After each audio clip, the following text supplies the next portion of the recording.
Welcome to Biology Pathshala. Today's class is dedicated a NEET aspirant और आज की पाठशाला में हम बात करेंगे structural organisation in a plant and animal की। एनालिज्म के बेस पर मैंने कुछ क्वेश्चन आज रखे हैं जो काफी इम्पोर्टेंट है। Let's discuss about this. इसमें सबसे जो पहला क्वेश्चन है ये देखिए, the nucleus is separated from surrounding cytoplasm by a nuclear membrane which is a. So कह रहा है कि एक न्यूक्लियस है जो सेपरेटेड है किससे, सराउंडिंग उसके आसपास के साइटोप्लाज्म से, बाय अ न्यूक्लियर मेम्ब्रेन, किससे, न्यूक्लियर मेम्ब्रेन से, विच इज, तो ये क्या होता है, डबल लेयर्ड विथ पोर्स, यानी कि डबल लेयर्ड हो और विथ पोर हो। इस तरीके से कुछ इस तरीके से जो स्ट्रक्चर आप देखते हैं उसे बोलते हैं डबल लेयर्ड पोर। तो इस तरीके से ये होता है।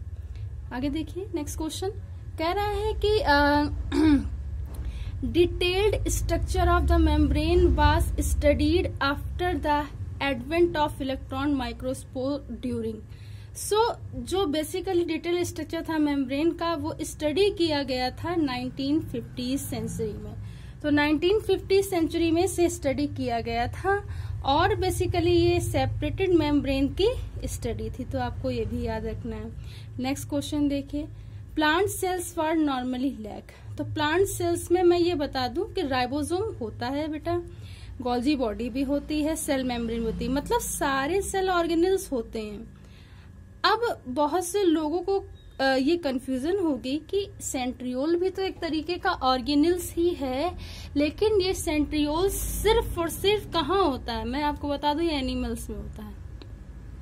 तो ये आपको याद रखना है, ठीक है। जैसे सेल वॉल क्या होती है, प्लांट सेल्स में होती, उसी तरीके से जो सेंट्रियोल होता है बेसिकली वो कहाँ होता है, एनिमल में होता है। नेक्स्ट क्वेश्चन देखिए, कह रहा है कि द सेल मेम्ब्रेन ऑफ अर्जेस्टान cells are fuse this junction.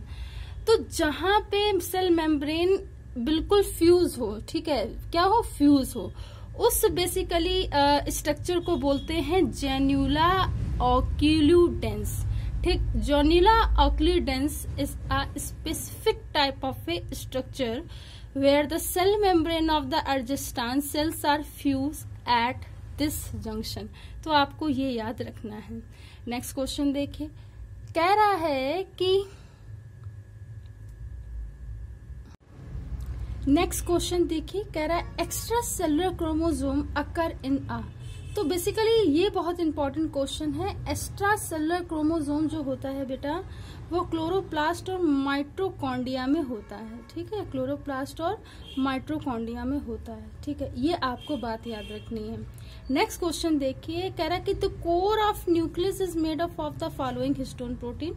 ये बहुत इंपॉर्टेंट क्वेश्चन है, ये काफी बार पूछा गया क्वेश्चन है और इसको आप एक सीक्वेंस से याद रखेंगे, 2 2 3 4, यानी कि 22 34, H2A H2B H3 and H4 जो होता है बेसिकली न्यूक्लियोसोम के हिस्टोन प्रोटीन होते हैं, ठीक है। आप इसे अच्छे से याद रखोगे, ठीक है।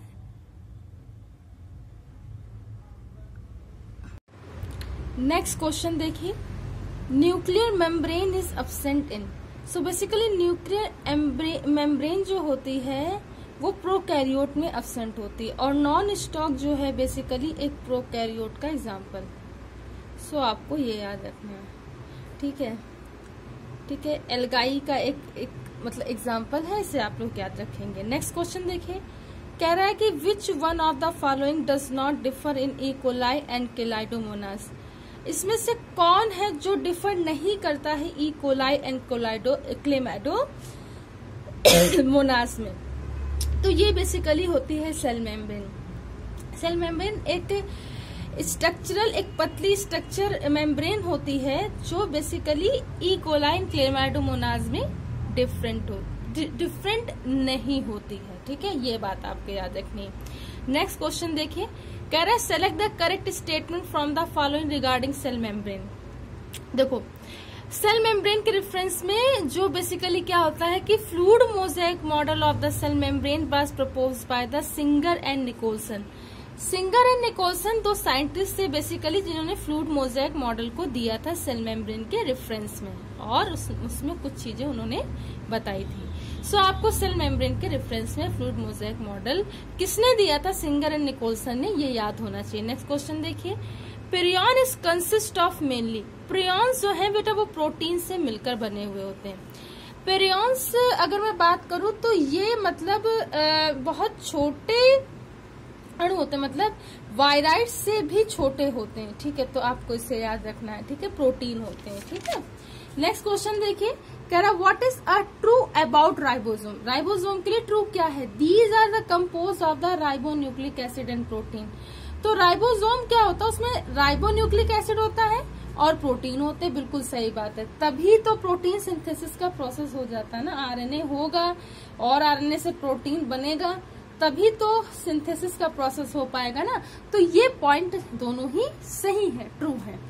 नेक्स्ट क्वेश्चन देखिए, कह रहा राइबोसोमल आरएनए यानी कि rRNA is actively synthesize in nucleolus. देखो न्यूक्लियस के अंदर, ये न्यूक्लियस है, एक न्यूक्लियोलस होता है और यहीं पे क्या होता है? आरआरएनए, आरआरएनए का सिंथेसिस होता है या सिंथेसाइज होता है।